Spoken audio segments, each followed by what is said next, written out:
Hey y'all, happy Saturday. Welcome to the channel, or welcome back. We're going to get right into today's video because I have a feeling that things are going to get about 10 times worse. So let's get right into it.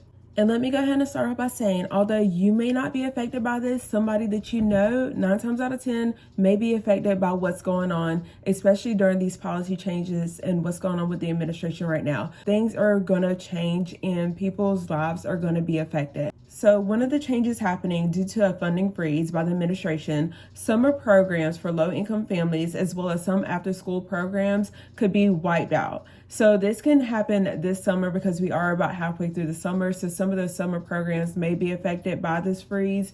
If they are not currently now, by next summer, you'll definitely be seeing changes with the programs. The school year is quickly approaching, August and September, and those after-school programs will be affected. And this isn't just in one state, this is throughout the country because the administration is withholding more than $6 billion in federal grants. The Boys and Girls Club of America may have to close up to 926 locations throughout the United States because of this. And the thing about this is you're like, okay, well, low income families don't need childcare. Well, guess what? They do, because you want people to work and be able to get off these assistance programs. Not only are a lot of these people that are on these programs already working, but they won't be able to continue to work if they lose these programs. Childcare is expensive. Before school care, after school care, summer programs, they're all expensive.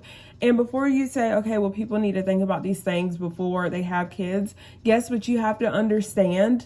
First, I don't even want to have that conversation. Second, you can feel however you want to feel about it, respectfully.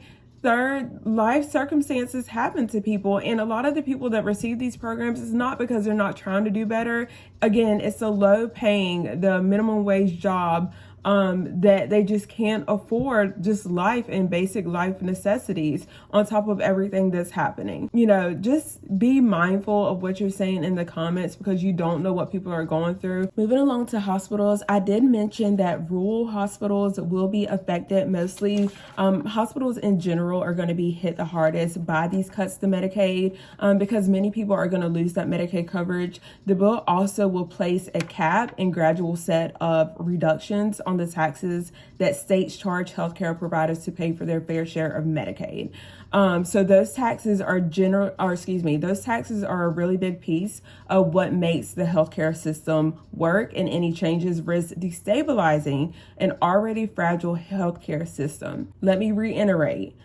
Any changes risk destabilizing an already fragile healthcare system. And this is just another reason why I keep saying, make sure you're learning first aid, know basic first aid, CPR. Try to get some of these prescription medications that you're on, try to get off of some of those, or even look for a natural alternative. Sometimes people are on medications that they necessarily shouldn't be on because, again, the pharmaceutical industry is a business. I have worked in medical offices, and the drug reps come in there and they provide lunch for the entire staff. And I'm not talking about cheap little lunches, Taco Bell or whatever. I'm talking about they cater lunches from restaurants for this. And that's just a push to get these medical providers to work with them and, basically pass these drugs on to you. So yes, while these medications that you're on may help you, they also come with 101 side effects. So the issue that you started out with may worsen, or you may develop new symptoms and issues because of the medications.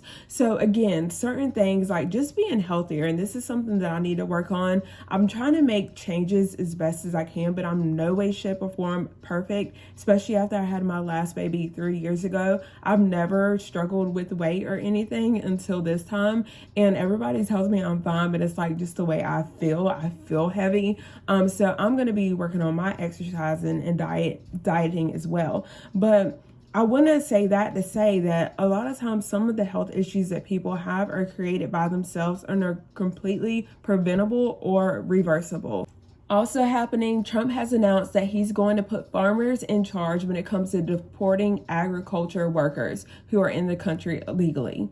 And that was a statement that he made. He says that farmers are willing to vouch. If farmers are willing to vouch for the workers, we're going to be good with it, because we don't want to do it where we take all the workers off the farm. That was a statement made from the administration. Following that statement that Trump made, the administration directed the immigration officials to largely pause raids on farms, hotels, restaurants, and meat packing facilities. And just a fun fact, about 42% of farm workers in the U.S. between 2020 and 2022 lack legal status. Immigrants make up a majority of the farm workers and the agricultural workers. So that, I think, that says a lot. It's almost like you want the immigrants gone, which, again, people have their thoughts, views, and opinions. That's not what I'm here to discuss at this time.